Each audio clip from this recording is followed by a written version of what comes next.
Okay, I think, yeah.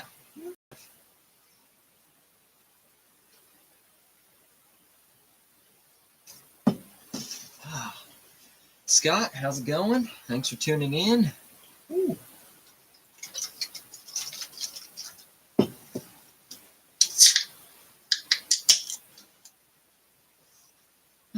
Theron, hello. Again, how's it going? Thanks for tuning in.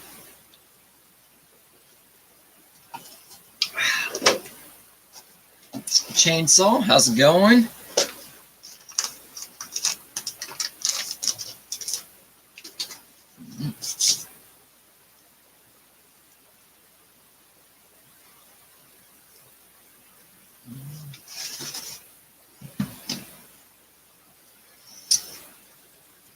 Indy, what's up? Thanks for tuning in.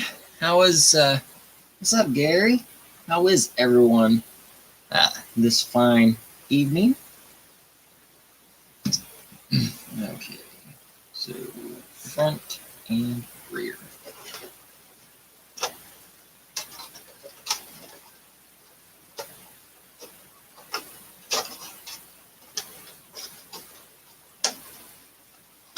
Yeah.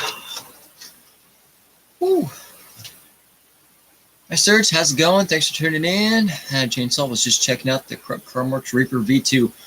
Reaper V2 is awesome. One I definitely recommend for sure. It was a fun build, and the thing is very, very capable. It is a super fun build.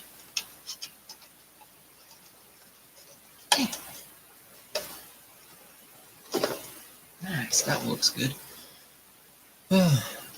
Dan RC, what's up, man? Wish I could hang out. I'm only here to say hi for the night. Got a lot going on. Oh, I know exactly how that is. It is that time. Won't be too long. It is a little chilly in here. I mentioned last time the furnace was acting funny.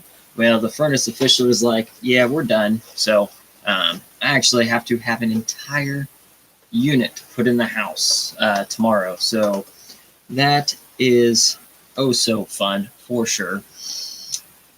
Okay, but between the Reaper and the Exo, oh man, both are solid choices. They really are. Both perform extremely, extremely well. Now my Reaper is built class 2. My Exo is built class 3. So obviously the Exo has more advantages with larger tire, 4-wheel steer, and stuff like that. So, either one are great choices. West Desert Wheeler, how's it going? Thanks for tuning in, man. But yeah, I don't know if I could really say which one is better. I mean, both. We'll pull them both down here in a minute. So remind me here in just a second. We'll get them both pulled down. Order one to nice. Ooh, yeah, I need to get one of those I need to get one of the Rock Pirate chassis for sure. They look really good, and they come anodized too. Like a couple, don't they?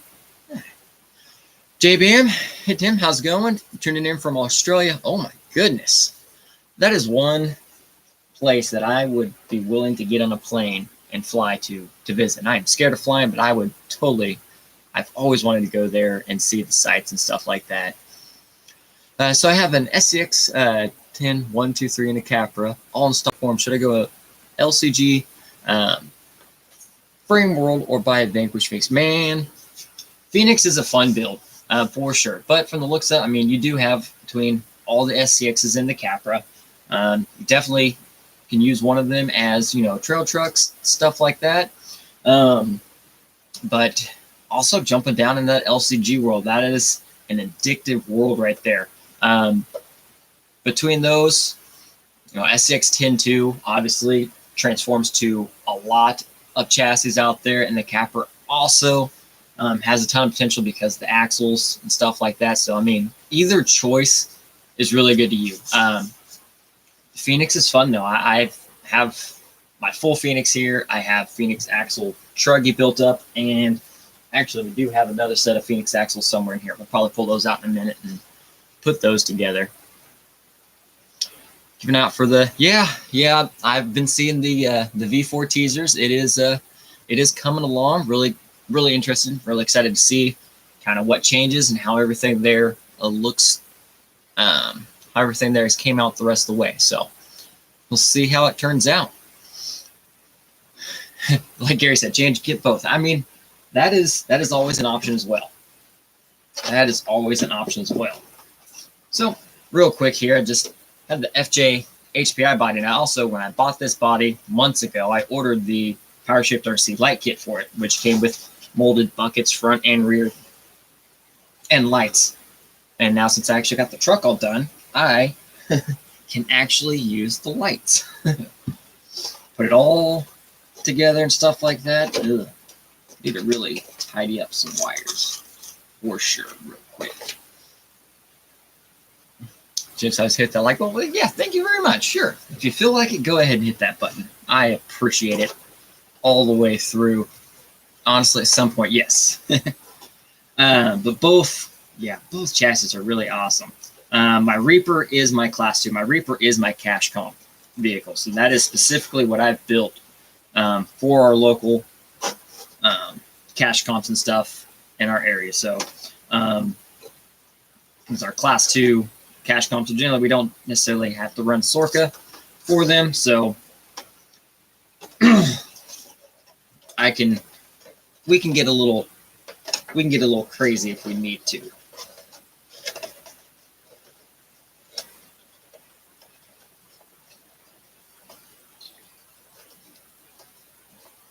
But the Exo, man, that thing really impresses me every time I take it out. So again, Gary, thank you for pushing and recommending that to me, because I love that thing. It is, every time I take it out, I just have an absolute blast with it. So can't thank you enough for that one. And, you know, helping me out in the beginning, make sure I got everything going, give me some tips on some link positions and stuff like that. So again, much appreciated, good sir.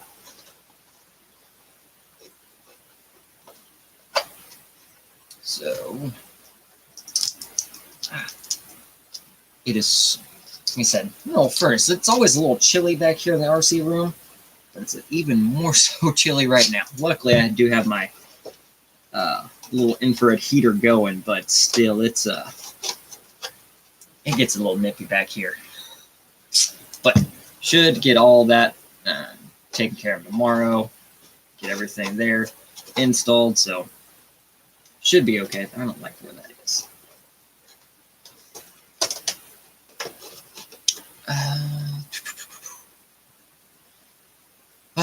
HMC Crate, I like that bike. Yes, HPI FJ Cruiser. Hard to find anymore, but when you do find them, they come. Comes with everything. Comes with the mirrors, roof rack, and stuff like that. I didn't put the mirrors on. I wasn't feeling it. I was like, I'll break them off. So, but it is one of my favorite bodies for sure. I've had a few of them around here and there. But this one, I was like, you know what? I wanted a nice new trail truck, stuff like that. So that was, I had a body planned for this trail build, and it immediately went not how I had imagined it. So I finally got to pull the FJ out and get it on a build. It was definitely needed. I mean, the body suite, I had it. It's been trimmed, masked off, setting up there on the shelf for a few months now. So it was definitely due to get it going and on something.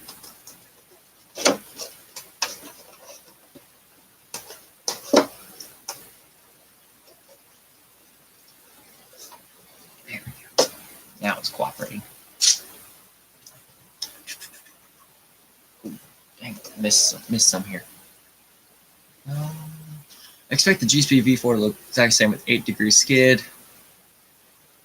Yeah, the teasers. I can't see a whole lot. I have heard about 8-degree skid, which is, at least it is an increase, so that is very good to see. yeah, I'm really interested to see the front. Really interested to see the front of it, see how that all looks, see what it's compatible with and stuff like that. Jim Sawyer just ordered a new Team GarageTech chassis during the live on Monday. Excited to see how it works. Nice. Team GarageTech chassis are great. The Shop Dog Class 1 chassis, freaking killer. The regular Holmes chassis, really awesome, just all around. And plus, the Team GarageTech guys are just amazing. They are super awesome, super helpful all the way around the hobby. So all the guys up there enjoy every time I get to see them at an event. So definitely awesome. Jen, currently finishing up my high-low, but already thinking about the next build. Yeah, that is how it is.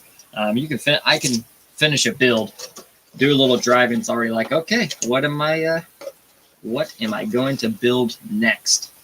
Like I said, that's just, I've mentioned it many times in my videos and stuff like that. That's just something that I really like. I enjoy the build so much. So I keep building. But I need anything else to build, but I keep building. Chainsaw Reaper V2 with Ford motor mount, portal, or straight axle. Mine is portal. And most of the Reapers that I see are portal as well. If they can be straight axle, they do exist. And I did think about doing a straight axle myself, but the way the vents and everything else were going, I went full portal. I'm almost done taping up, and we'll pull it out. We'll put the Reaper on the table. Whew.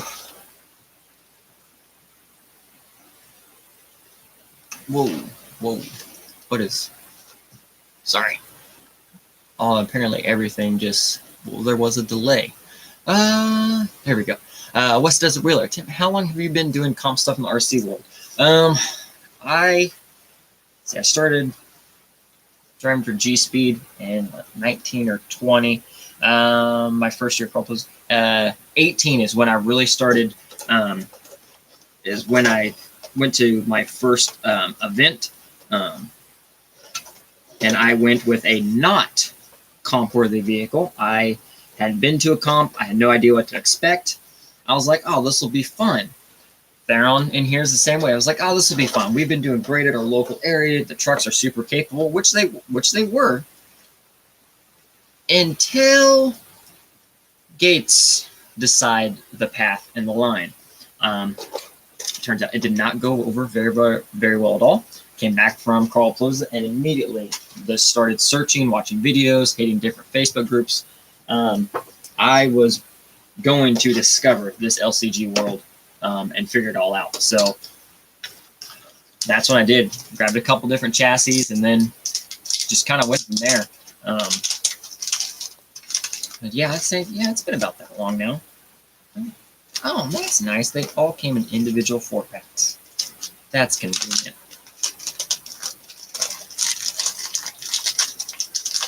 So, yeah, about 20. Into 2018 is when I really started, getting more into the comp side, getting everything figured out. So 2019 is when I really took leaps forward in 19, getting the builds and everything figured out, and then I was able to pick up driver spots on for several people. G-Speed was my first one that I drove for, and then I started driving Three Brothers, and slowly just kind of moved my way around. And then one day I was doing a build, and we turned on the camera and hit record, and it kind of worked out for the most part. Jan, if you're interested in the EXO chassis, Gary, definitely for sure. He's the man. He helped me out a ton, gave me tons of tips and trips real quick on getting everything set up. JB, thanks help for the plot. Also possible to have an all-in-run rig, LCG flat frame, then crawl and trail. Yes, it is very, very possible to do that. And actually, the chassis that would be really good is the Rock Prize chassis because it has mounting positions, shock tower adjustments that are far better, and LCG and just overall geometry better than most stock platforms. Yet it's a very strong chassis and compatible with a lot of trucks without, I mean, there's parts available for it, but it's not super extensive. Like everything's right there, and a lot of stock parts transfer over to it. So you can increase your capability of your truck while still making it able to just take it out and crawl and stuff like that. So yes, it is definitely very, very possible to have the best of both worlds. And that's honestly, that's probably what's going to be the plan later on this one. This was just a VS410 chassis, and then I put some rock jocks under it and a few other little things.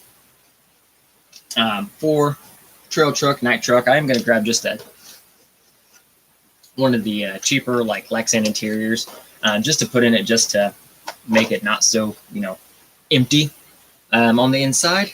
And then we'll do a little bit more with it. I don't want to go too aggressive. I don't want to just swap everything over, but I think the rock power chassis will find its way on here, because I really do want to do one of those. Especially, I think I want the red. The anodized red is sick, and I want it. I'm a sucker for the anodized chassis. C2XO, still original hand cut. Nice. Chainsaw. I like portals because I'm not a great driver. Need all the help from clearance I get. And I mean, yeah, portals help with all that. Straight axles do take a little more finesse to, really looking at the lines and stuff like that. But straight axles can still be superbly capable. And again, a lot of that can come in the chassis too, with the profile of the overall profile of the chassis, like how much clearance it has. Shock tower to belly. Like, is it a tall, low slung chassis? Or is it everything's nice up and tight, like the Reaper or the Brazen C1 Pro or the ATL? Like, those are higher up chassis. They're not, they can get low. I've seen them very, very low. But overall, just putting together, you're going to gain clearance with the chassis will still able to perform really, really well.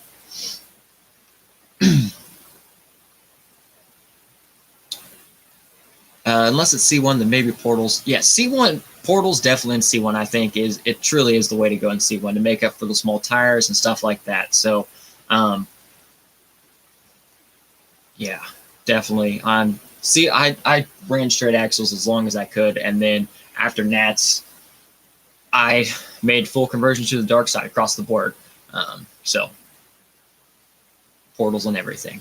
iSearch, are you still driving for GSP? No, I am not. I left few months ago to expand the channel, to build more chassis and stuff like that, and to just really show off the LCG world. There are tons of great chassis out there, great companies and stuff like that. So I just really, and the LCG world, the comp side of it, everything's really, really expanding. There are lots of newer people out there, and when you just start diving into it, it can be an overload of information. With all the different options and stuff like that. So I really wanted to expand and kind of show all the options out there, and kind of processes. Picking a chassis, look at the chassis website, see what all they offer, what they recommend and stuff like that, and kind of just go from there. And again, I like building, so I can build all kinds of different things. And the chassis game right now is insane. Lots of new stuff coming, especially with the C1 changes and materials and stuff like that. Trying to keep up with all the chassis is kind of being a task. So Chainsaw, I don't compete or crawl alone, so I don't have to follow. Yeah, if you don't follow any rules, sky's the limit at that point. Build everything. This 24 scale tomorrow. Comp's going to be interesting with the stock 24 having converted over to the EXO. What? EXO 24 scale chassis? Did I miss something? I didn't know that was a thing. Yeah, I need to do stuff with the 24. Like, I have Team Rod Check chassis and a sporty chassis for the 24.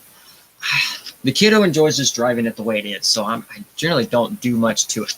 Now, I am getting a UTB 18. my mind's made up. The aftermarket support's coming out there, and I see, and I've seen a few things that are coming down the pipeline for the 18. So I've got to jump on that train. That thing looks fun, and the size is okay for me. It's smaller, but it's not this small. It's not something like I can, yeah, it's not this small. Ooh, actually, I pulled this last time.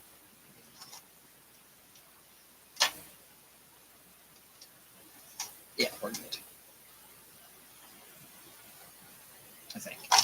But the size on it and everything there looks good. So I think, yeah, we're gonna go for it. I just got my red Interceptor. Well, Wes's Wheeler just got my red Interceptor chassis setting on capper axles as a trail truck line center. Oh, yes. See, that's what I'm talking about. Yep, I've got to get one of those. I really do. Because that works for the VS410, right? Yes, it does. I've got to get one. Tim, you're just a sucker for Toyota bikes. Also true. Won't deny it. I am indeed. I would love to see some more modern Toyotas too. I mean, they've been out for a while. Like my generation Tundra 14 and up. It has been around out a while, even the early second gen Tundras. It's like, I would like to see not just, hard body options would be cool, but even some Lexan bodies would be nice. And one thing, like, Proline did release the Tacoma TRD Pro, which it was a nice body. It came out really good. I liked it. But I almost wish sometimes they would almost go a little more comp-oriented, narrow it down. Like, I like the Hilux, but the Hilux Proline body is wide. And for, like, the combat stuff, like, I do prefer a narrow body. Get it as narrow as I can. So, someday we'll see a flourish of bodies. It'll be awesome. Jason Marshall, how's it going? Just tuned in. Any tips on using a TF2 for Class 1 comp? I know people that do use them.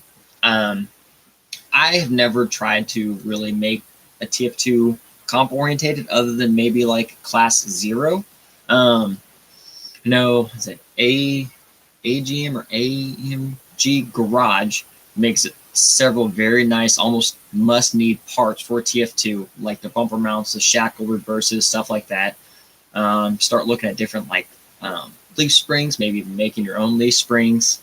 And honestly, if you're going to use the TF2, probably one big thing to do is you're going to want to use everything chassis-wise. I'll look at swapping out axles. The stock axles, the turning's not the best, and they have several weak points. Even if you can just swap in some AR-44s in it, would be worlds of an improvement on there.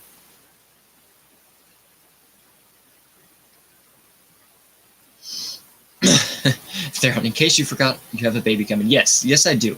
I got a month, so I'm trying to build as much as I can before that gets here.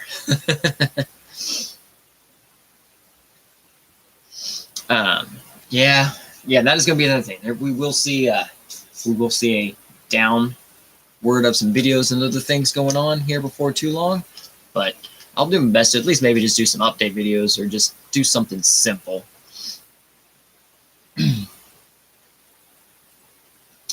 Chainsaw, I want to build a rig for stupid steep verticals. Honestly, I mean, I wouldn't say it's cheating, but there are ways to take the easy way out. I mean, honestly, if you have a good set of tires and load the front end with weight, it'll go up just about anything. I mean, if you put a light body on it, and straight axles are going to be better for vertical climbs than portals.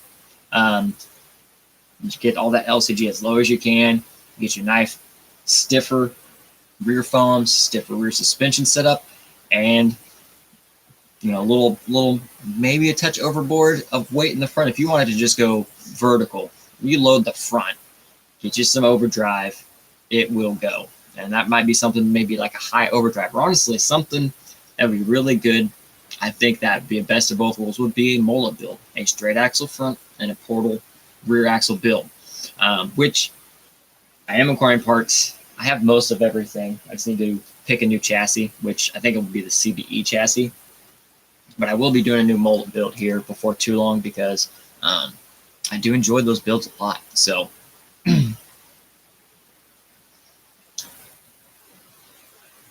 No, Exo 24 not available. Public Gatekeeper. Okay, cool. I'm sure you'll let me know when it's available.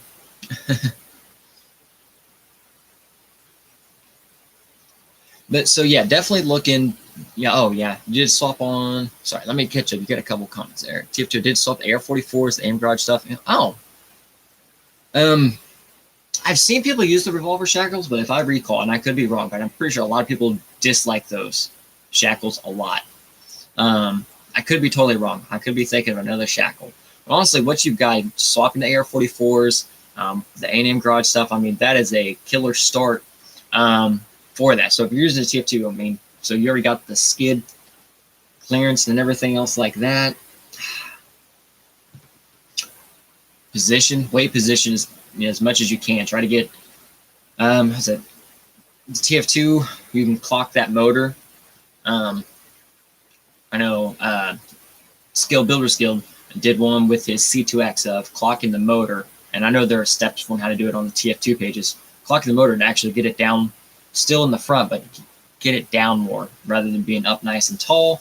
And then just the weak links in like the transmission. I think they'll have to make some updated gear sets and stuff like that. So, and just little stuff like that. Just also making sure it's strong and then trying to keep the weight down as much as possible. If you have it, and if it is a full TF2 with full RC four-wheel drive body, it has that full interior, pull that interior out and build a scratch interior. The interiors that come with RC four-wheel drive, like they're nice, they're detailed, but they're heavy, especially when it comes to comping. You pull that out and then weighs several ounces, and then you can grab some craft foam and some styrene and build an entire interior that weighs less than an ounce and be worth the same amount of points and get your weight down. Overall, it's a win-win all around. Tiny truck nuts makes good TF2 parts too. Oh, okay, cool. Haven't had a TF2 in a while. Chainsaw, lots of vertical walls. I can climb full throttle, assaults my rift, but want to be able to crawl them too. Oh, yeah. Yeah. I mean, definitely more forward weight bias. If you want vertical walls, you're going to be, 60-40 is that normal target range. That might be something you want to start looking at. Like, try to get it 70-30 and 30-40% overdrive. Get as much weight as you can in the front. Get everything as low as you can. Stiffen up that rear, and then let it eat. Jason, thanks. Really like the FJ Cruiser body. Who makes that? That is the HPI FJ Cruiser. I love your videos. Well, thank you very much. I appreciate the channel support very, very much.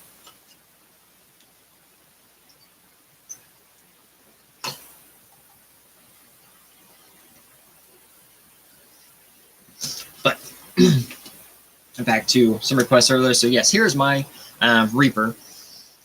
We've seen it on the videos and everything. Nothing. I don't think I've changed anything since the video other than adding the winch. But I have Team Garage Hack transfer case and Ford motor mount in here. And I am also axle mounted servo, not chassis mounted servo. Use the 1/10 servo mount there for the AR-45 axles. And I mean, everything just kind of comes up right there through the chassis. This thing, it truly does just put in work. Still very well balanced and everything like that, and plenty of clearance under here. So, and that 12-degree skid for that breakover is pretty intense. Like I mentioned in my video on this, like I have the Ford motor mount and I have axle mount servo. I mean, either one separately would work great in this. The combination together sometimes, depending on your axle setup, motors, stuff like that, things can tend to mesh into each other. So that's where we had to get creative with some links there. My outside link here, we had to get creative. Had to bring it out, bend it over the, kind of twist it around the drive shaft, and then put it on the outside of the chassis rails on both sides. So, but got everything to work, everything to fit the way I wanted it to, and it has just been super, super fun. Love the heck out of it. Really excited for the Katana chassis to be coming out sometime soon.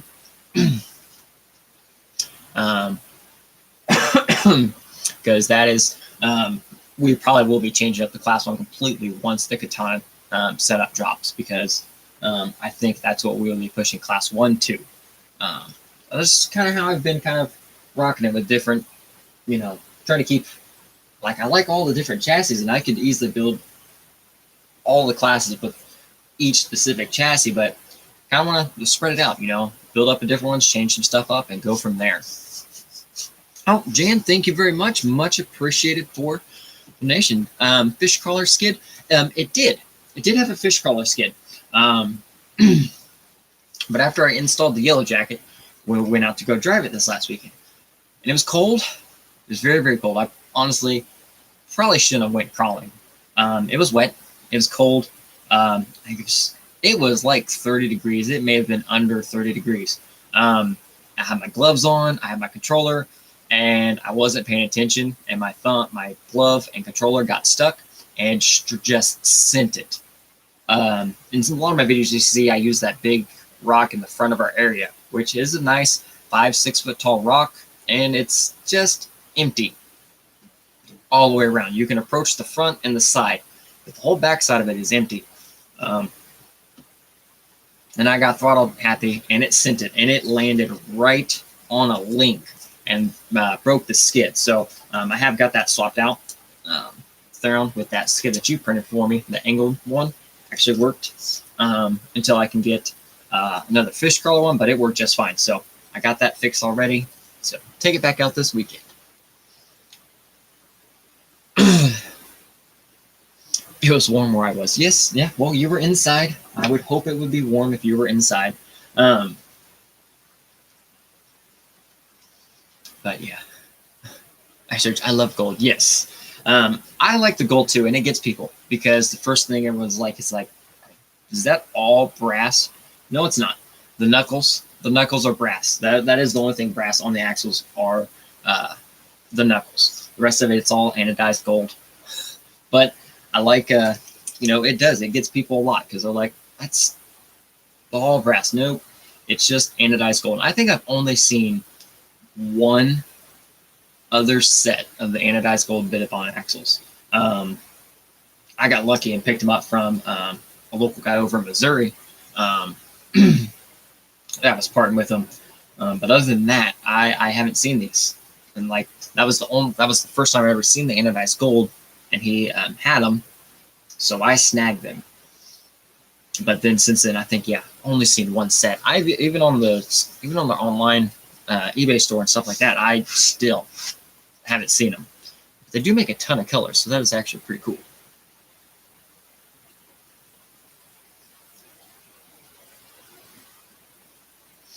Here. Yes, EXO has a sweet skid. Was it the Trekker skid?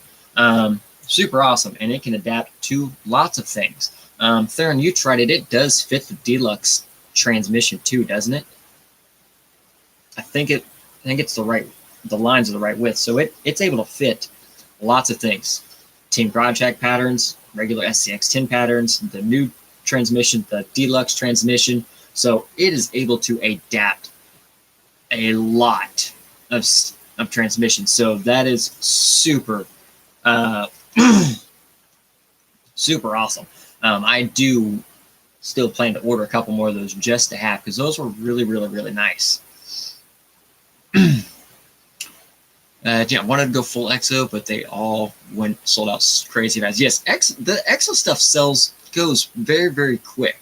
But it's worth it. It's worth waiting. Like I said, I was waiting for a while. Like, I should have just picked up a chassis. I should have just picked stuff up at it as I saw it in stock, but I was just like, I'm just going to wait until I get everything in one big swing, which I did finally, but it took a little while. And then I fell asleep during transmission orders and missed out on the transmission, but I do still plan on getting one, especially since it does count as a transfer case. And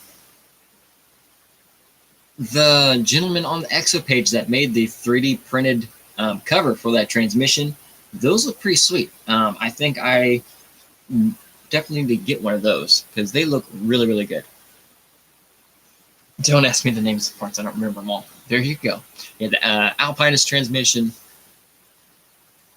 looks very, very good. Darren, is that what you ended up putting in yours? Or you run the deluxe? What What setup did you end up using?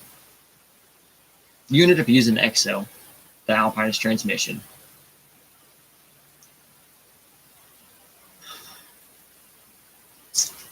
I'm trying to think.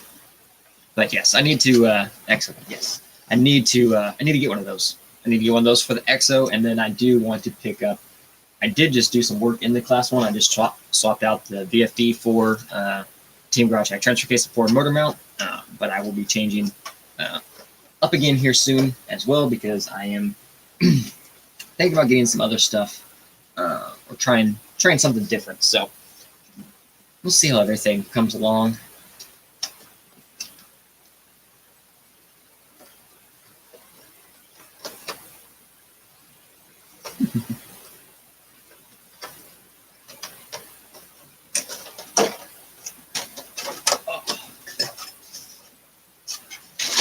Oh no. Wow. Whew. And then we have the EXO here. But also, yeah, I've been trying to get videos done with the new Sorka rules. But like I said, it's cold back here, so I've been waiting. The heater starts install tomorrow. So once that's done, hopefully this weekend, I'm off the next 3 weekends, actually. So that's convenient. So I do hope to get down and just put in a full day of grinding out videos with the new Sorka rules and stuff like that. Because I know there are tons of questions out there. I know lots of people are completely lost because it is a lot of information to take in. So I'm going to try to do my best to ease some of the confusion or frustration, stuff like that. We're going to try to get some videos knocked out and going. But definitely awesome that I got some stuff trimmed up on there. Definitely so much better. Get some stuff trimmed.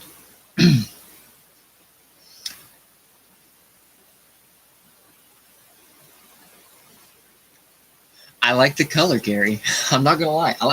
He posted the red, white, and blue one. And that is sweet. I would do it just for that. And it means, I think he said they weigh what, 12 grams or something like that. I mean, it's weight, but in the end, it looks really, really cool. And I like that. Jason Clark, I run the Alpinist. Yes. Said, I've been liking what I've been seeing. I really do. So hopefully we'll get one here soon. And then I can pull the Tulo out, and then we'll have a Tulo for another build, and I can just disperse and move parts around and do new builds. And that's kind of how it's been working out a little bit. I've been disassembling and kind of transferring stuff over, moving stuff around, stuff like that. I have picked up a couple other things. So we did pick up a set of Phoenix straight axles because, I don't know, it's probably about time to build another. Now that I think about it, I do need a straight axle crawler or LCG truck because I don't have one. So we need to build one of those, and we need to build a new mullet build. But I have SSDs in an Ep.41 for that. So slowly getting things. I definitely need to order a couple just sets of links, or just a couple just generic links in general, so I can get some builds going. And I need 2 more G13 Pros for this truck because those servos got me good. But dude, this EXO, and here is that the Trekker skid. You can see all the different adjustments and mounting options through there, and the material itself is very, very good. It definitely has no issue sliding over rocks and stuff like that. So it has worked out extremely well. I said super, super happy with it overall. And I said this is the Everest chassis. So this is the Class 1 chassis, and I'm rocking it for Class 3, and it just puts in work still. I said I'm not having any issues with it still being a flat skid. I see many people with flat skids rock all the way through Class 1, Class 2, and 3. They don't care if it's angled or flat. They rock it. Tuning and driving can make the difference, and plus, with the chassis being the Ford-based design, it's still going to have the breakover is still going to be there just because of weight bias and stuff like that.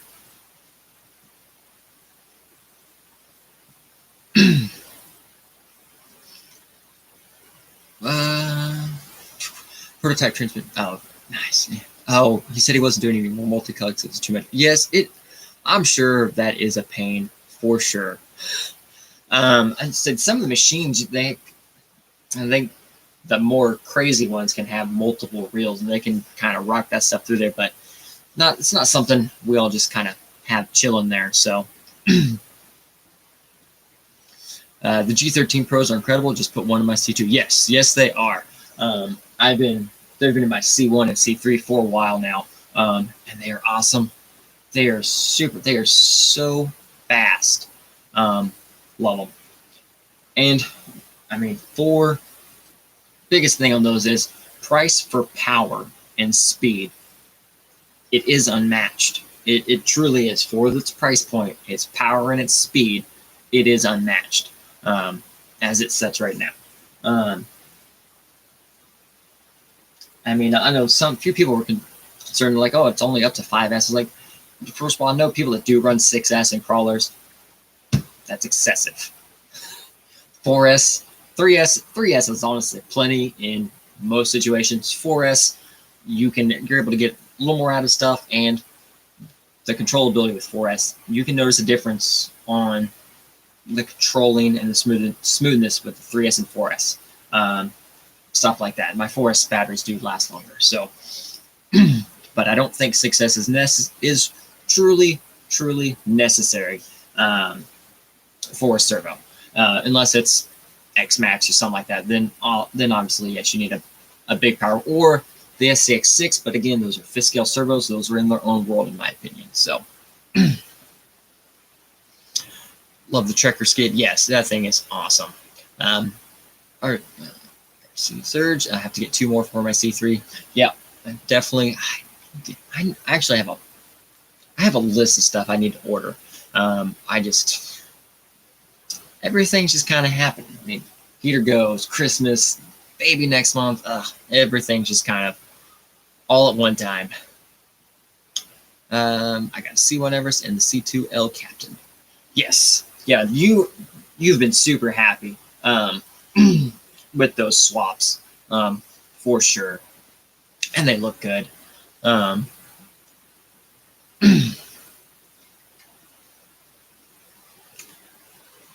yeah, I know they're totally unnecessary, and like I said, my comp trucks, like, they don't see the elements very much unless it's at an event and it has to. It's not seeing it. I'm not worried about it. It was just for style. I think they look cool. And it would give me places to mount stuff.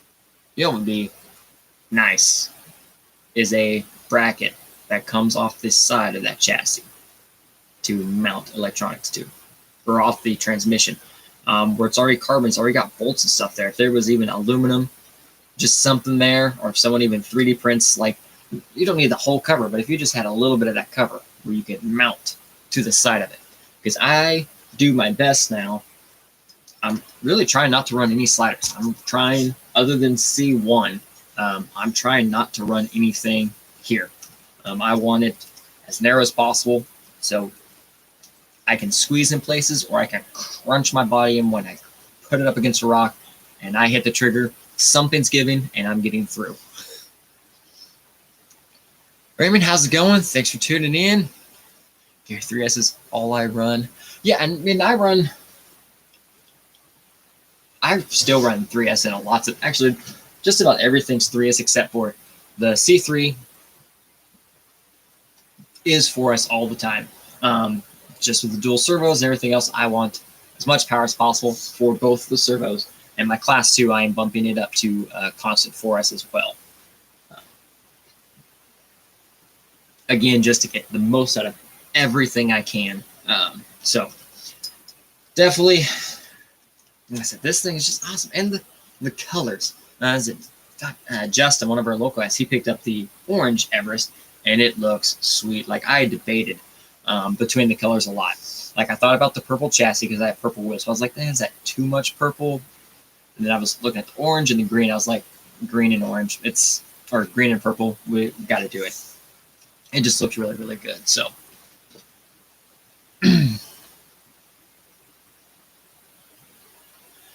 Travis, Aces 10 or Yellow Jacket Copperhead combo for 1.9 Wraith. Currently running a 3300 Puller Pro stubby and a Tinkin RX4. Thinking I want more low end control. So something like the Wraith. Do you use it more for like trailing and stuff like that? If so, I recommend the Aces just because it is a sealed can. And Outrunners in general just do not like elements and debris and stuff like that. ASICS 2500 is still, I think, my favorite motor for all around stuff. But also the ASICS 3300, that is what I run in my truggy. Let's move this.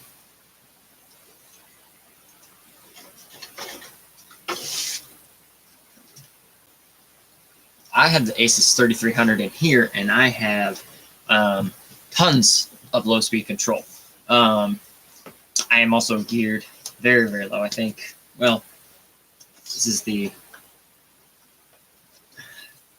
Vanquish transmission, but it's got upgrades 48 pitch. So I'm running like a 15 or 16 tooth pinion. Again, 48 pitch.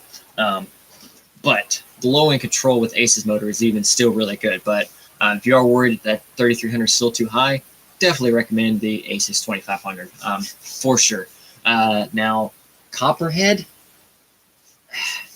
I think the Copperheads are still a gamble. The last couple I've got, I've had no issues with whatsoever, and they have ran great. The first few runs, it was hit and miss. You either got a good one or you got a dud, it seemed. But when the Copperhead works, it's really good. Now, this does have a Copperhead in it too. So this is a Copperhead and an ASICS 3300, and it works great. And this Copperhead I haven't had any issues with. So it's been really good. And they are forest capable. It's just the Copperheads can be iffy. Like I said, I know they've made several changes. So generally, I think most of the more recent runs, they've been far, far more reliable and less issue free. So Jason, yes, green. Check out the TFR. They have some carbon stuff for the exo chassis. They have electronic trays, but it doesn't connect to the transmission. I'll have to look. They were dropping some stuff. Was it something they made? The position was weird. Was it the too low spacer or something? I don't remember. But they do make stuff for it. But yeah, because I just don't. I'm trying to avoid sliders as much as I can, or if I do make them, they are like minimal sliders like that. But granted, all my comp trucks I run 450 batteries anyway, so I don't need a whole lot of room. I'm running the ASICS 3300 Copperhead in my 10.2 and love it. I've never tried an Outrunner yet. I mean, Outrunners are awesome. They're not censored, but the Aces aren't either, so you're used to that. But the low speed control and the torque from an Outrunner is pretty insane. They are definitely very good. Another thing, depending on your weight. I mean, I've had the Yellow Jackets in heavy trucks, and they do hold up, but like truly, like if it's on a heavier truck and it's more like trail stuff or kind of ascend it, I can send this when I want to. I would probably still go with the ASICS motor, especially just any types of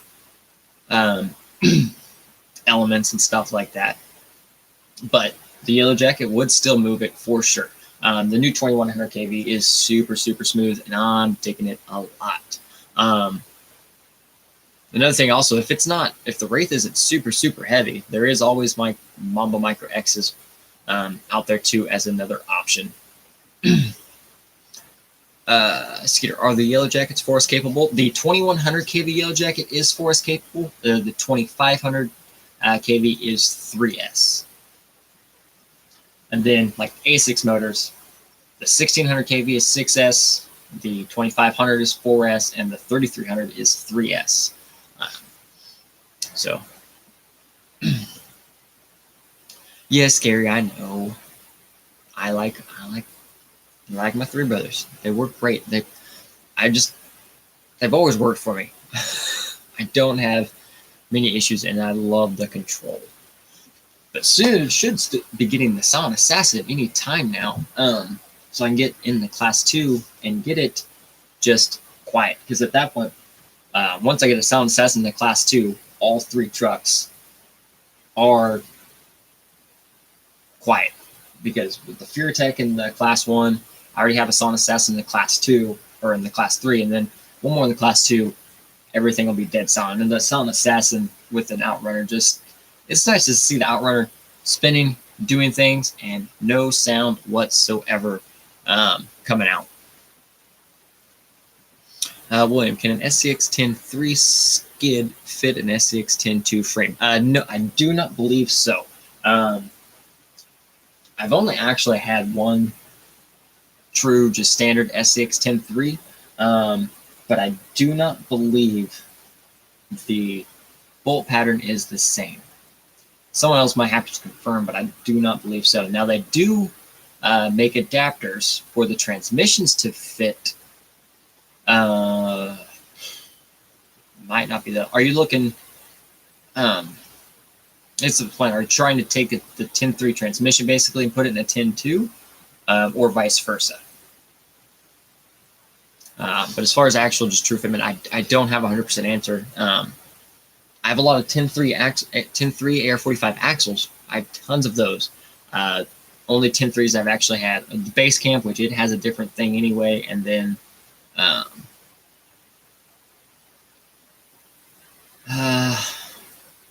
and the Gladiator. I had the Gladiator for a little bit, and that's really all I've messed with. And even then, I think the base camp had a different skid than the regular 10.3 anyway.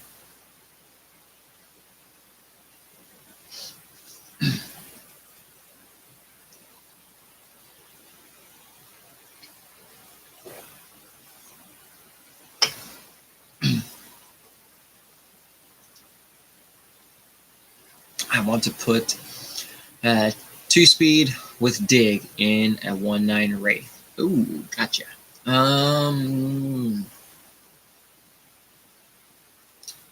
Man, let's see here. 2-speed and dig. Trying to think. In a 1.9 Wraith.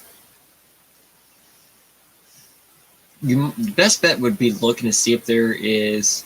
I'm sure someone makes an adapter to take the 10.3 transmission and put and bolt to the SCX 10.2 bolt pattern. That's probably going to be the easiest option rather than swapping out the skin stuff. One thing too, I've never been a fan. I don't like the 10.3. Other than the base camp, I don't like the 10.3 transmission. I don't like the 2-speed and the dig. I don't like the gearing in that at all. The gearing in that transmission always made me angry. And plus, there wasn't a noticeable enough difference in the 2-speed in the SCX 10.3 to make it worth it. If I had to choose between a 2-speed and the dig, I would always choose the dig because there wasn't enough difference in speed with the 2-speed to make a difference. So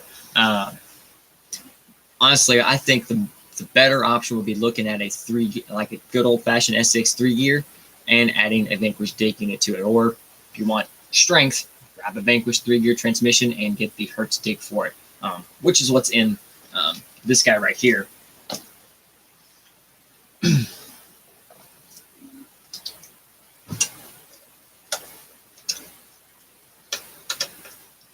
But yeah, I said me personally, I don't like other than the base camp. I like the base camp transmission because it was like a 3-gear. It was nice, simple, and everything worked. But as far as the actual SCX 10.3, I've personally never been a fan of that transmission. I don't like the gearing.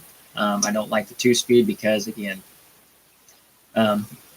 like with the SCX 6, it's similar transmission style, obviously much, much bigger, but there is a noticeable difference when I go from low gear to high gear. I never had that with the regular 10.3. I don't know if they've ever said. I haven't messed with many of them in a while, so I don't know if there's been an update or other gear options out there. Oh my God. Whew. I did not connect that very smartly.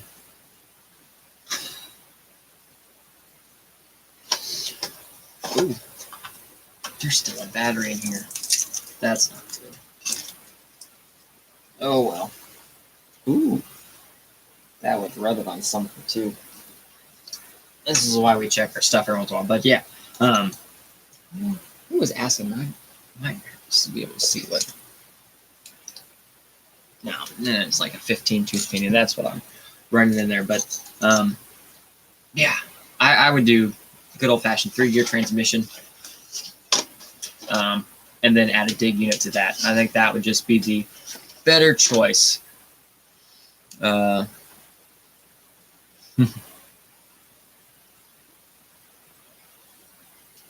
and that's how people, yeah. Like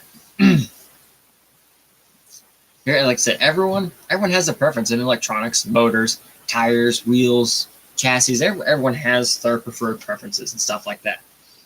Everyone's going to run what they've had the best luck with and what's worked best in their builds and stuff like that. And that's how you need to do it. If you've had issues with something and continue to have issues with it, probably don't run that. Try something else. You just never know. There's tons of options and everything out there between servo companies and motor companies. The options in our little hobby are damn near limitless. Plain and simple.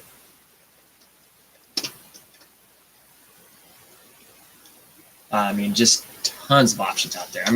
The servo war is insane. It looks like it's kind of slowed down.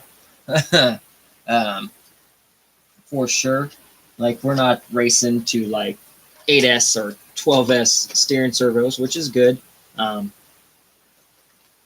just the power that some of these were playing, some of the servos were putting out for some time, stuff like that, was just insane. Like, all of a sudden, servos, 400 or 500 ounce-inches of torque. We're like, oh heck yeah, that's awesome. And then 2 weeks later, hey, this servo now has 600. We're like, oh my goodness. And then 700, 800, 900, 1,000 ounce-inches of torque. G14, what's it? The 13 Pro has that, isn't it? Where's my box?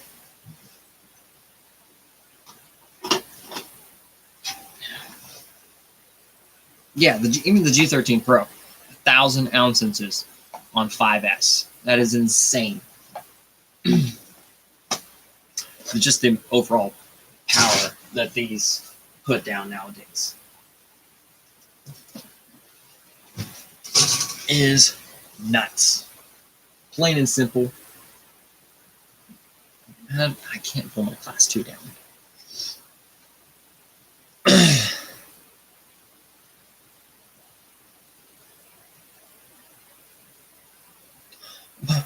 What's up, Austin? How's it going? Thanks for tuning in. Carmworks tuning in. Nothing, just hanging out. Showed off the Reaper for a little bit and talked about my class 1, changing some stuff up. Just kind of hanging out and having a good time, drinking some Yoo-hoo.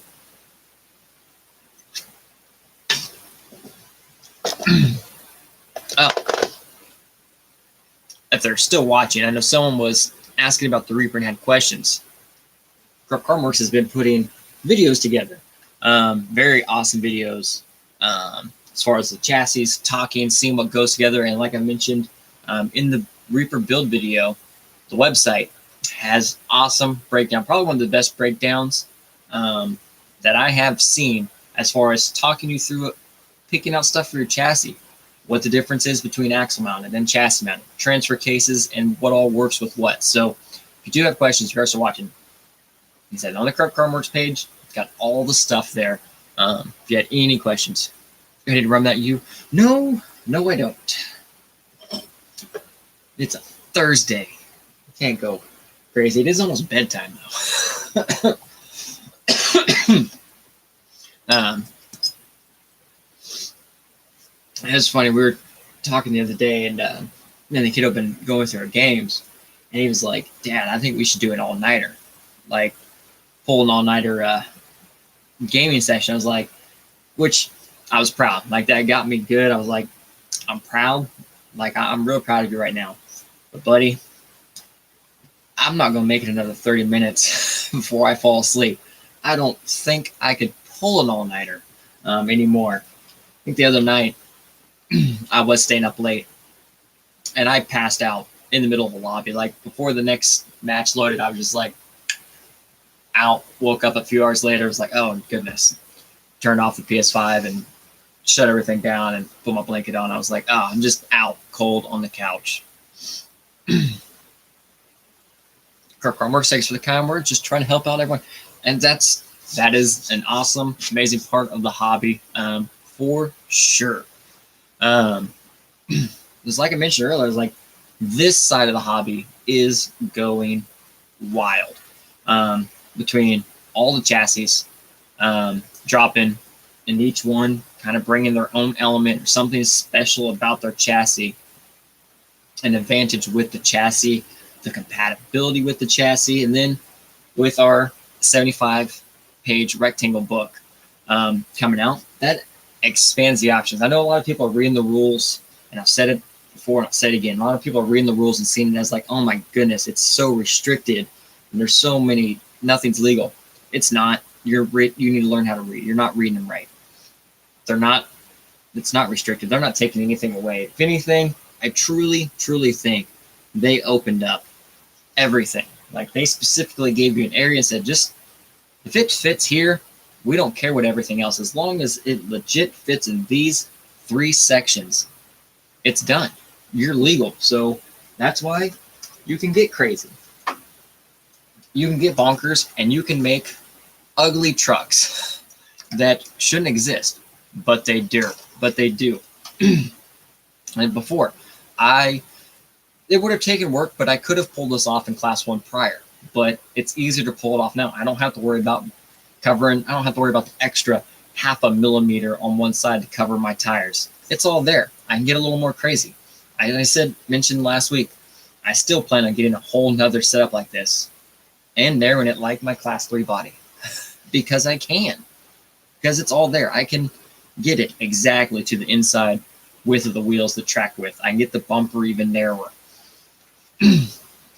But the thing too, and I mentioned it last week, if you missed, like a lot of people talking about advantages and stuff, like one thing that the rule book truly did in certain areas, I think it leveled a huge level to the playing field in areas, especially like Class 1 approach angle. That truly put a hammer down. And that's where a lot of stuff was coming from like our lovely friends and family that run this infamous body. I've always been a fan. I know people that despise the holiday buggy with everything they have. I thought it was, creative, using the old noggin. They made it work to their advantage, and it worked, and it was legal. Everything worked. It passes tech. But where you can have advantages before, like windshield and bumper, where it was all crazy. Even though all this was here, the bumper only had to be like this wide. But now specifically saying that the bumper can't be taller than the tire. So Class 1, the biggest tire you can put on there is a 4.19. So no one bumper can have that. You can't have that approach angle better than the next person.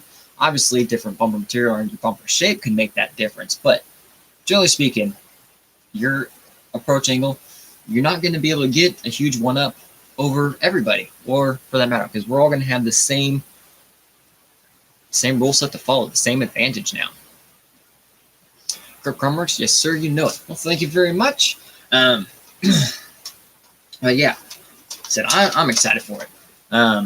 They opened some stuff up. They really, and the more you read about it, it's really, a lot of it's the same stuff that's been in the same rules for the last several years. It's just they've added more words, and they've made the words bigger, and they've added double spacing. a lot of the pages, it's the same stuff. It's just spelled out a little bit longer, a little more wording, which doesn't hurt or anything like that. But I was able to finish up some work. Got my little skeleton guys in there. So that is a full 5.5-inch figure, weighing 6 grams, I think is what we measured, 6 or 7 grams for full picture. So 16 grams, I got 8 points right there. And then some foam and styrene. I mean, that's a good chunk of points right there for nothing. But overall, I'm excited because I can do weird stuff like this. Kind of going outside the box. Your body options are available now to really kind of open and expand stuff up. And I said, I mentioned earlier, I did do a little bit of changes there on my Class 1. I did change out the VFD for a full T-case and forward motor mount setup.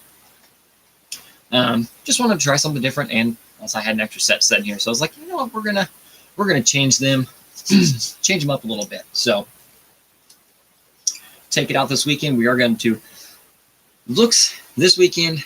It's not like super nice. It's going to be like 45 degrees, but compared to what the next couple weekends are supposed to be, this is going to be the last nice weekend for a while. So I'm putting together a Class 1, 2, and 3 quick comp. We're going to have some fun.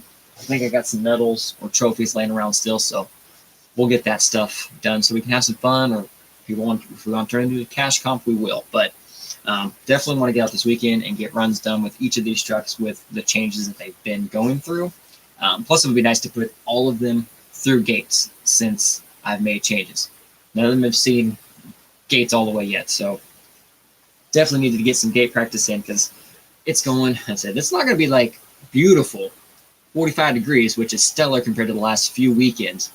But I think next weekend it's supposed to start snowing here Wednesday night, and then Wednesday, snow Thursday, snow Friday in like 4 degrees, and then it's supposed to drop negative, I think, for the rest of the weekend with snow. So definitely another reason heater has to get installed this weekend. Bedtime, it's only 6 p.m. It's 8 o'clock here, man. I'm not pushing it. My back already hurts thinking about tomorrow. Quick remarks. Yeah, I ran them for a while ago, and they outlawed the skeletons because they weren't human. Glad they allowed them again. Yes, exactly. And I actually missed that the first time I read through the rules. I was like, okay, action figures, okay, all that's the same. It didn't dawn on me until I was talking to Brett, and he's like, yeah, they removed the human section of it. I was like, oh, and he's like, get these, and I was like, I'll put them in my cart now. So he sent me give me a link for the dude. So definitely worth it. I have a feeling those are going to be in everything. And I actually ordered 2 more packs, 2 more packs of them, so I can, because my Class 1 will always stay what it is. It's always going to be a hard body, and it'll be at its full 60 points. Because even if I go to King, Missouri, Crawl Blues, or anything else around here, major comps, they require a hard body anyway. So my Class 1 stays the same all year long. Class 2 and 3, they can flop back and forth between hard body and Lexian. But when I do start working on the videos here soon, I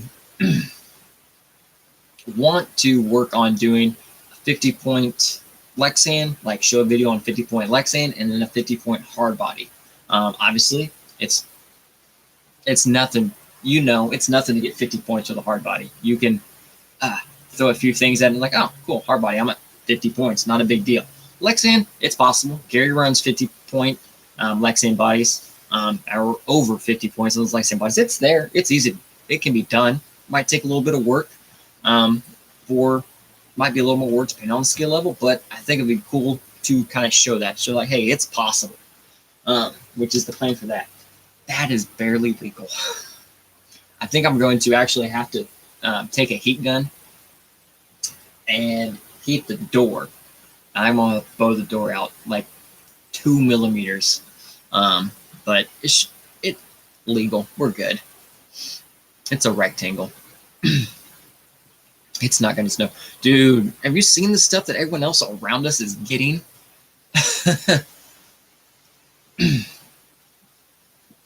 I mean, everyone else around us right now is just getting hammered with ice and stuff. I mean, even if it doesn't snow, it's going to be cold. it is going to be cold. And it keeps dropping too. Yeah, we'll be negative Thursday night if they're on. Oof. Nope. Carp Cormorants, I still have a lot from before. Yes. Where are the skeletons from? Yes, they're decorations. They are, yeah, skeleton garland.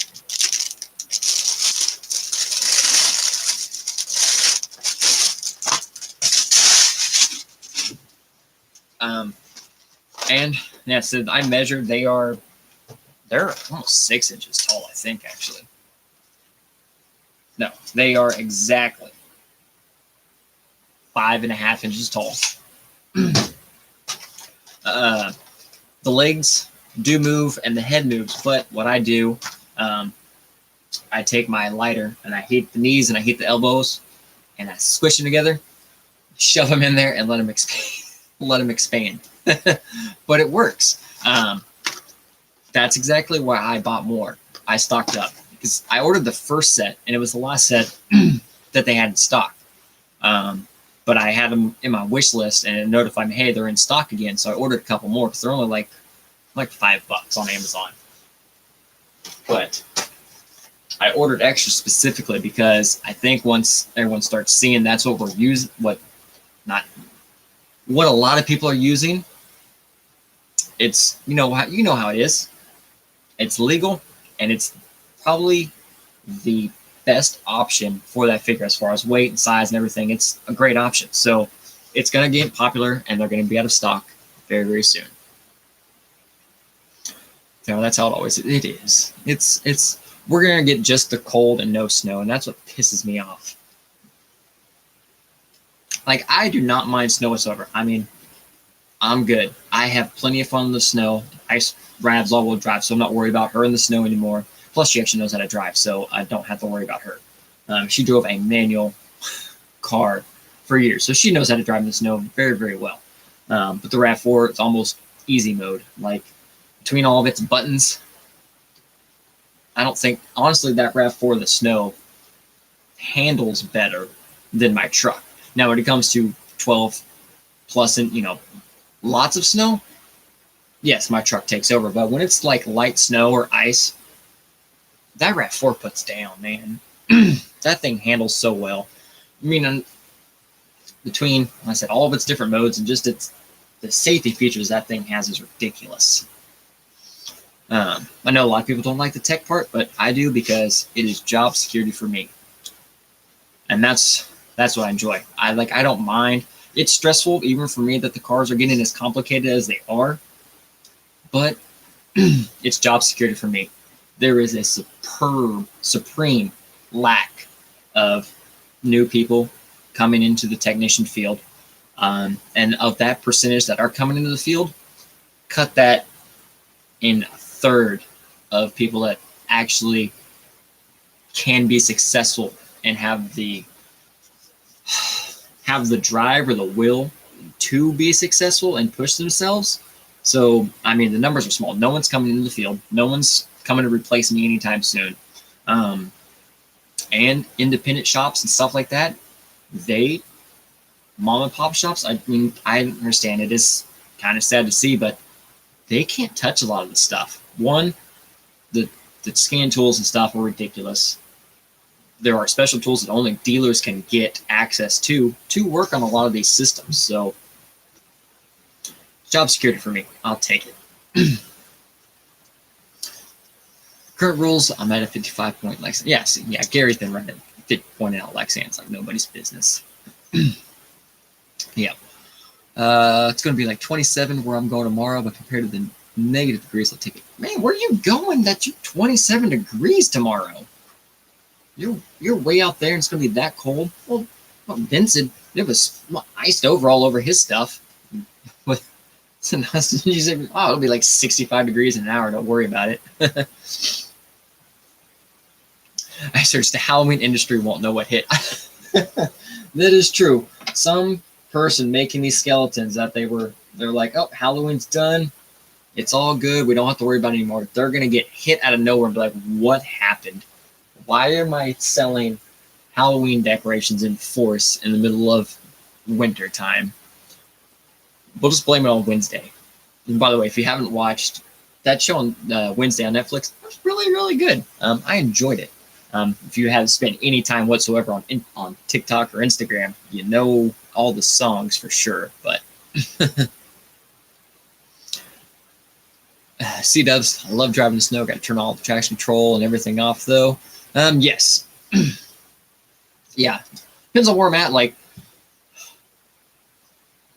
it's not that I don't trust other people driving in the snow. I know what my truck can do. I know what my truck's capable of. I know 12 inches of snow, I have no problem barreling down 60, 70 miles an hour down the highway. I know what I can do. I don't because it's the other people that I don't trust. And I know the limits. Like, I just know that certain things just aren't safe. Like, yes, I have a lifted truck. In the snow time, I don't trust other people. I will slow it down. I'll move over to the middle lane, but then I will see, and it won't be, what's funny is you'll see it'll be all the lifted trucks. Like, we'll be going moderately close to the speed limit, maybe just a touch under because they are dangerous conditions. And we'll see some beat down Buick slowing down the fast lane at, light speed. And then about half a mile down, that Buick is in the other side of the road or in oncoming traffic. So if you are getting in the snow and ice out there, be careful. I know. Remember, someone shared meme today during all this is like, don't even bother asking about the weather. Y'all can't drive when it's 75 degrees and sunny outside. And I felt that. Really, really felt that. Because it is true. It's as true as it can be.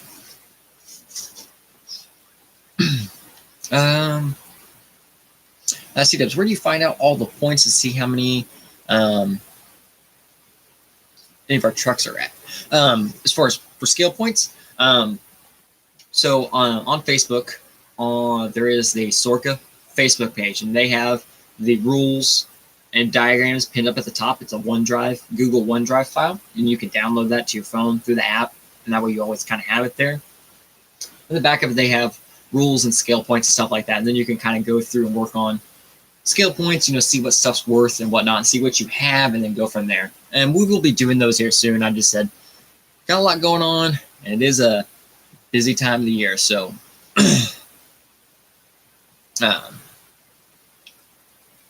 definitely I just need to sit down and just get grinding, get 3 or 4 videos knocked out, and just let them roll. Oh, it's the 24 scale. Okay, that sounds good.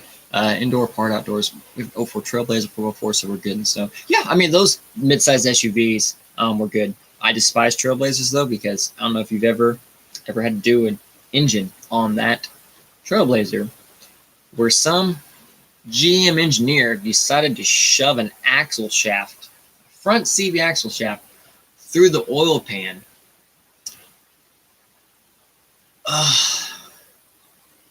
Like most technicians, if they could choose to beat that engineer with stones, we would do it. I don't have to deal with them all the time because I'm a Toyota technician, but I do still work on other things at times. And granted, this was early on in my career, but yes, that whoever designed that particular part of that engine, putting that CV shaft through with a steel sleeve through an aluminum oil pan needs punished severely, because steel and aluminum don't go together anyway. They corrode. But you're putting those in somewhere that constantly heat and cold. It's not good. I don't like it. I despise those. Overall, they were okay. I know several friends that have them. They've never had any issues, but still. It's 27 here in the morning.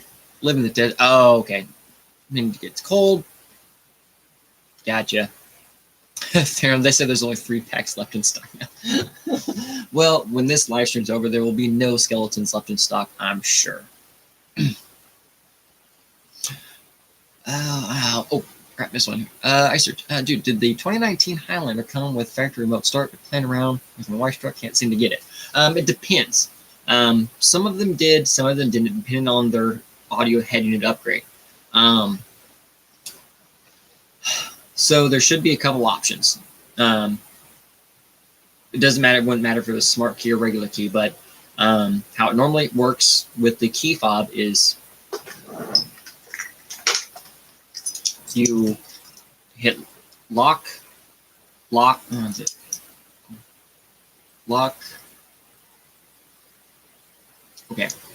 You will lock, and you will hold until the hazards start flashing. Once the hazards flash, you can let off the button and it's going to start its auto sequence. But depending on your trim level, 19 would have been able to have Intune 3.0 or 2.0, one of the Intunes, where it has features available to start through your phone and through the Toyota app. Now, that part of it does require a subscription. And I think it was like 3 years free. So 2019, 2022. So that subscription, if it's never been renewed, is probably on its way out or has expired. That sometimes can cause the remote start not to work, or our SOS, which is like Toyota OnStar, that has those require updates from the satellite, and sometimes, depending on where vehicles are parked at, sometimes when it's requiring an update, if a signal's interrupted or something like that, it can stop the sequence, and then it'll stop it from updating. And sometimes you just have to go in to the dealer, and we have to force an update through. So that might be something. If it does have remote start as an option, there are a couple things that could be causing it from not working. But most likely, I want to say most likely it did. Especially depending on your region. If you're anywhere in the north, I think almost everything came with remote start. Triple S was supposed to move, yeah. BMW X-Drive has axle through the oil pan design. Yes, BMW is their own special blend. It's also the same. What engine is that? You have to pull the oil pan off, the lower oil pan off, to get the valve cover off, because there are bolts that go from the bottom all the way to the valve cover. Now, I can't say that where the new Supra is a BMW. Like, the car is comfortable and the car is fun to drive. It is. It's a very fun car to drive, and it is fairly quick. But I despise everything else about the car, because it's just like, I have like a 300-page book on this car that shows everything, and I'm still like, I don't know how any of this works. A lot of it's just kind of crazy. Now, there are certain things that BMW does that are smart, like the tire pressure sensor system works okay. How their safety cameras work, it makes sense how that, instead of using multiple cameras, they use one camera that can calibrate lots of things, which is smart. But I don't like the actual interface for a technician. Like, part of it, like, sometimes it's like, I just want to click this ECU and see if there are any codes, and I can't do that, and it irritates me, because I don't want to look at everything. I want to look at the ECU I'm having a problem with.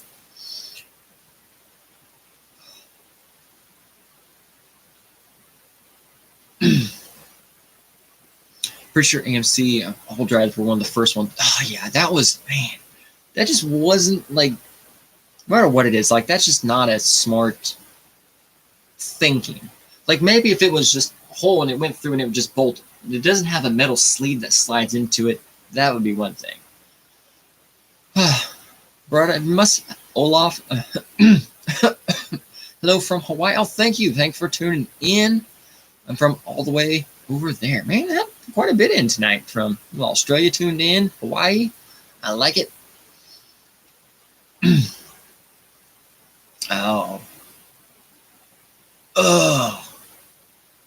Yes.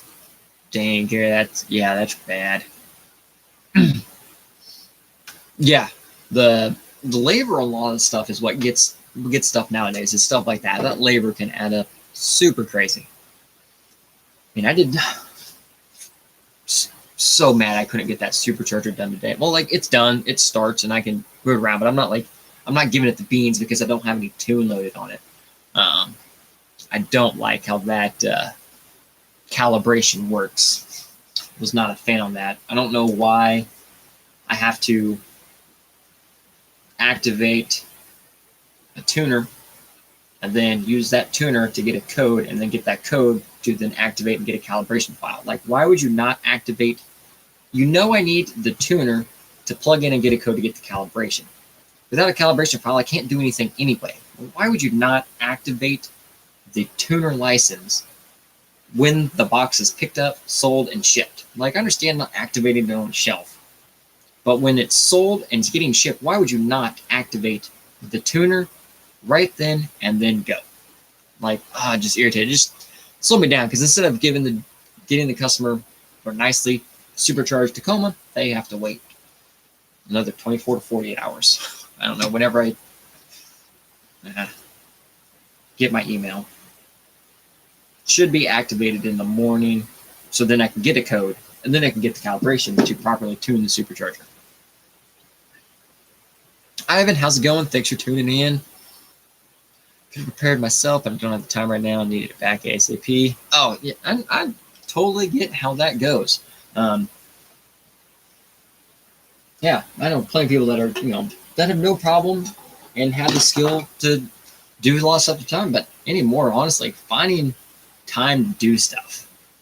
Like, I enjoy doing stuff or trying to help friends out when I can, but anymore, like, especially wintertime, wintertime is a very slow time in the automotive industry in general. It's just, you have all the holidays, Thanksgiving, Christmas, New Year's, and then, winter's just, bad weather, stuff like that. Winter's already slow, so I'm already generally in a meh mood because it's been slow. I'm not making as many hours as I normally do. And it's like, I don't want to do anything. Like, during wintertime, it's like, I'd love to help you out, but I'm going home, I'm sitting on the couch, I'm eating cookies and watching TV or playing video games. Like, it's wintertime, I'm done. This is like my summer break. It's wintertime. I don't do anything. Other than go out and crawl when it's extremely cold, when I shouldn't go out and crawl, but at least need something to relax and do, just to get out and have some fun. Oh yeah. Oh, there. By the way, that. Oh shit.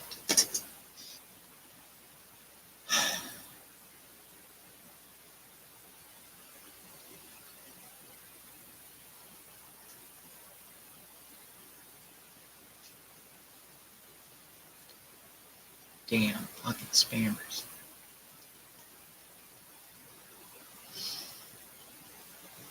I don't even know what I said this time. It's always something, some algorithm, whatever it is, that they just pop up.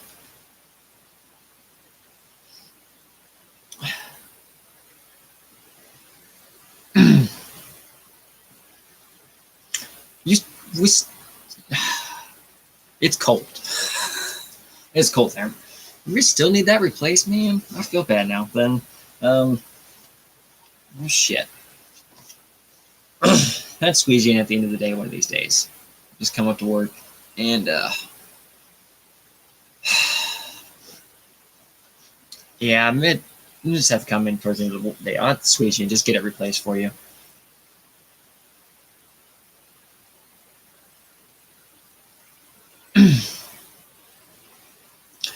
Yeah, the concrete, cold right now.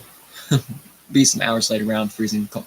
Yeah. Sometimes, like, I know people work on cars, car guys, whatever. Like, we have the thing, like, you lay down on the concrete, you slide in a car real quick, and then you just have that moment. You're just like,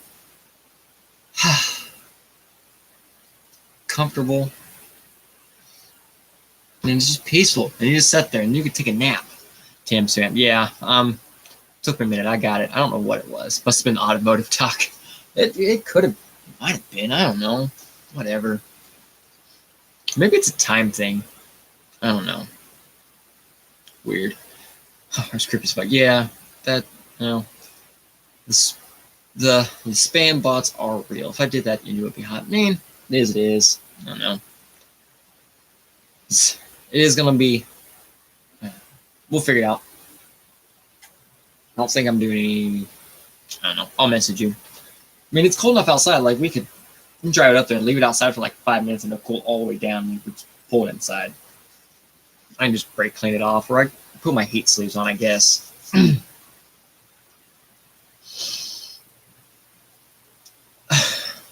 It's true. Oh man, I think I have to update my scan tool again, and I don't want to. The command, they were just on the SBG feed. They get around. Oh yeah, everyone is doing a live stream tonight. This is a normal night, so I'm not going super crazy anywhere. We'll probably end it here soon, but yeah. Scale Builders is doing the stream tonight. Isn't West Desert? He was on here earlier. He's 1 second. I will be right back, y'all.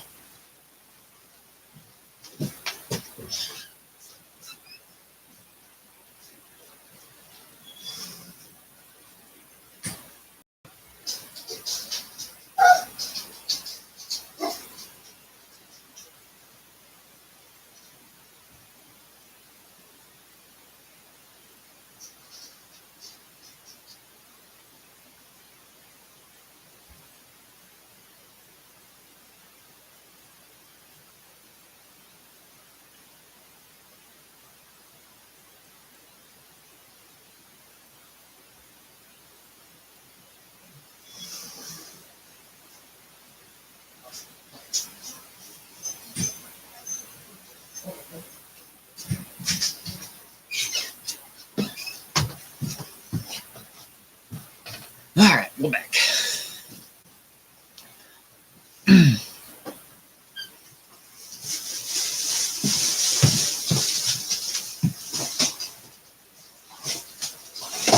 Oh, sweet, thank you.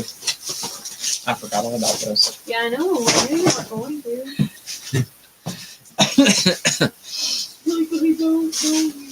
I know. But yeah, there were a lot of people. Yeah, Wes was on here earlier. I think they're doing a stream on Instagram right now for the rest of the night. So we have a potluck type of deal tomorrow at work. And I was like, I'll bring cookies. I signed up for cookies because it's easy. And naturally, I forget to grab cookies. But luckily, the wife remembered and brought cookies home for me to take to work.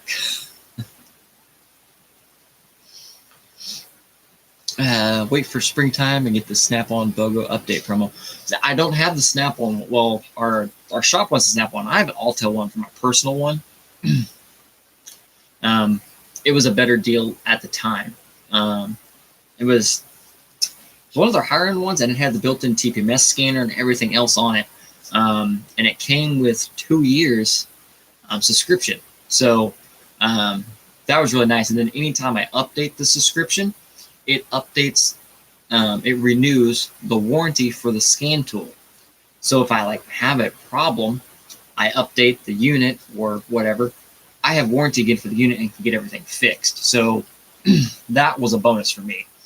Plus, I don't necessarily need like a Modus or what's the new one? The Zeus or something weird. Is I have my own personal tech stream. We have tech streams for Toyota, and I have my full-size one that I use at work for stuff and specifically for the Supras, and then I have my personal one that I did, and I take it with me everywhere. And it's simply just a Surface, but I can upload all my Toyota stuff to it. I take it on road trips, anything like that, because it's always nice to have a scan tool. Anytime on a trip, something happened, shoot, plug it in, see what it is, clear it, hope for the best. So I don't always necessarily have to have a crazy one because I have my Toyota specific one, and that is what I work on 99% of the time. But for used cars and stuff like that, I do have one.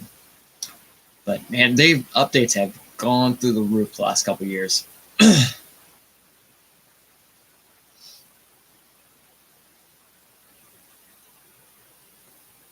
I'm not sure if that person's streaming or not. I don't know what's going on. But yeah, updates have gone through the roof lately. I almost did buy new. Milwaukee has a new transformer gun. M12 gun, but it has the front of it is like it has a replaceable chuck. It has like 1/4-inch drive, and then it has 3/8 drill, but then it has like a 90-degree adapter and an offset adapter that you put on, and then you put over a chuck it, and then you can like. I've been looking at it the last couple weeks. I was like, man, this is. I know certain times I would use it for sure, but I know as soon as I get it, I'm not going to need those adapters for a while. But it's like, I could always just use it here at the house. I could always use a new Milwaukee tool. Never have enough.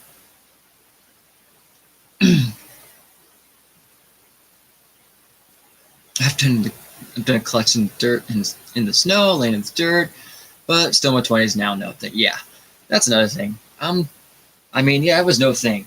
You know, years ago, it's like, hey, we're swapping an engine tonight. So we'd go over after we'd work all day, go to the buddy's house, and we'd start swapping an engine, putting a turbo system on, and we'd be 2, 3, 4 o'clock in the morning, sometimes 5 o'clock in the morning, doing a test drive after an engine swap or a turbo swap with no exhaust at 5 o'clock in the morning, call it a night, sleep for an hour, wake up, grab a Red Bull, and go to work.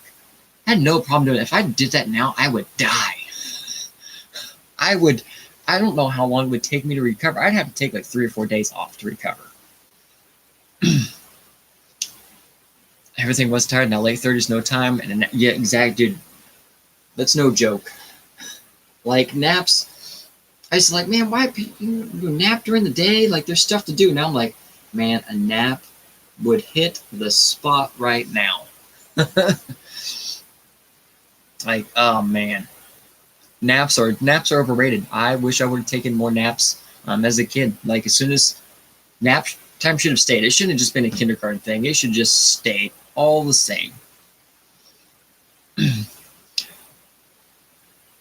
Brother, winter in Hawaii, 75 degrees. Oh man, rub it in. 75 degrees. Is that cold for you guys? I mean, what's cold there? On average, actually, I know the weather actually there's overall just awesome all the time, but what is cold? CWs, how do you find the rules on the Sorka page? So on the Sorka, on the actual Sorka Facebook page, at the top there should be, you'll see an update video, and right above that there should be 2 hyperlinks for OneDrive files. But also, the hyperlink should still work. If you go back a video where I cover the 2023 rules, I should have the link there, and then that link should automatically go to the newest update. But I will also, as soon as I start working on the new videos, we're going to do class 1 first and then work our way through. I will update the links in every description just to make sure everything's always there.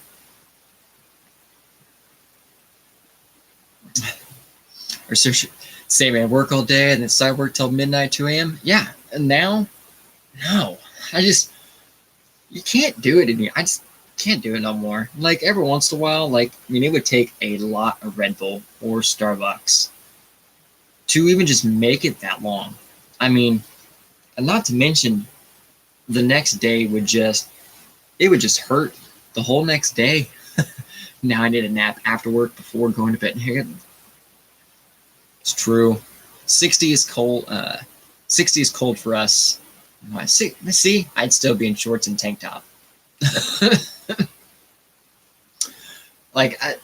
Cold. I still wear. Honestly, even now, I still wear shorts at work almost year long. Just I'm in a shop most of the time. I go outside. I pull a car, and I'm back to my bay. It's not that terrible bad, and as long as I have my jacket or coat on, I'm good. It's my legs that get cold.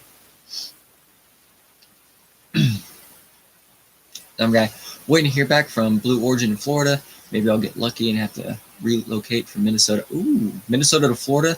That would be an increase in temperature for sure.